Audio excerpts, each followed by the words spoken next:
Welcome to the Art of Connection, Muslim Matters Edition. I'm your host, Bilal Khan, and this piece is not about patience. Rather, it's about sabr. What's the difference? I posed that same question to a group of university students most recently, and they said, yeah, what's the difference? We're not talking about patience, but we're talking about sabr. Well, in reality, the word sabr, which is Arabic, it's an Arabic word, it has many different meanings, but they're all interrelated. Scholars of the past have said that the word sabr can be defined in a number of contextual ways, and that's the beauty of context, is that you can apply the word actionably in your life. So, the number one way that you can apply the concept of sabr is to basically reframe your situation when things that are outside of your control and the world comes tumbling down around you. You got hit with a hurricane, you were in a car accident, you injured yourself, you lost someone or something that was dear to you. It's just simply out of your control. There's a calamity that came down upon you. In that situation, you reframe your unfortunate circumstances in the bigger picture. How does this rack up against the problems of the world? Similarly, how is the greatness of your problem in comparison to the greatness of the one who allowed it to happen? Because at the end of the day, it's a test upon you to see whether or not you can restrain yourself. Perhaps in this situation, you can define the term sabr as patience. However, sabr is more expansive than this. There's another scenario. It is the month of Ramadan. Okay? You're fasting. Or it's not the month of Ramadan, but you have made a commitment that you're not going to consume drugs or alcohol. And you are presented with drugs and alcohol. Maybe even a professional setting, you are presented with alcohol. And you simply abstain. That is a form of sabr. It's not so much patience, because for somebody who's not an alcoholic, it's not that big a deal. It's like, yeah, I don't consume alcohol. Maybe there's a little bit of peer pressure, but the whole idea here is that don't just do something, stand there. Don't take action. The idea of not taking action in a situation is a form of sabr.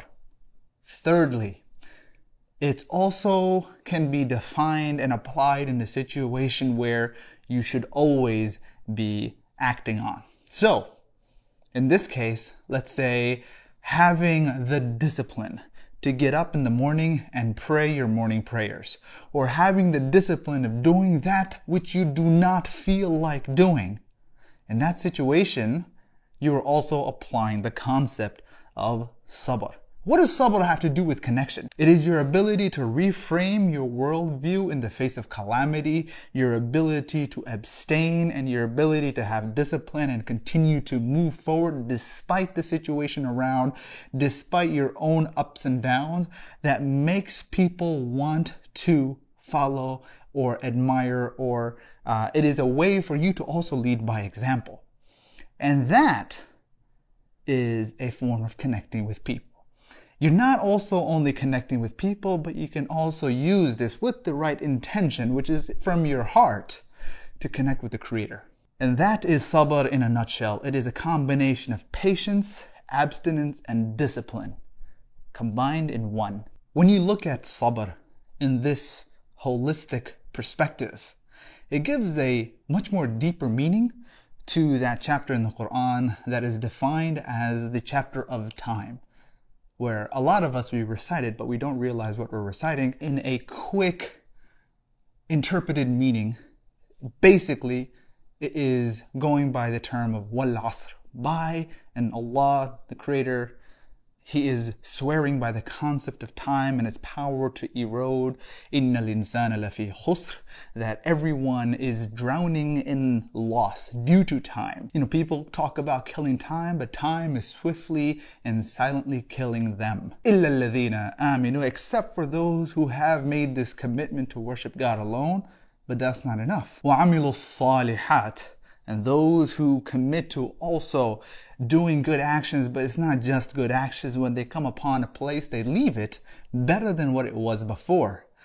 وَتَوَاصَوْا بِالْحَقِّ, and they give the due right for the things that they have a responsibility towards. So the idea of fulfilling the rights of themselves, their bodies, their creator, the family, the society, the commitments that they've made, and the community around them. On top of that, while that they're also fulfilling that right, they're also encouraging other people to do so, but they also understand the reality, which is the last portion of this وَتَوَاصَوْا بِالصَّبْرِ. Well, they also themselves demonstrate the concept of sabr. They demonstrate in the face of calamity, they're patient. In the face of things that they should not be doing, they abstain and they stay on inaction. And in the things that they should be doing, they have discipline and forward positive action. And at the same time, they recognize that not everybody's going to fulfill their own rights. And therefore, that is why they have to maintain all three of these things. And finally, they're also encouraging other people to do the same thing. So this concept and understanding of sabr kind of puts this surah in a whole new perspective. May you be blessed with peace, safety, security, and freedom now and in the days to come. I'll see you soon.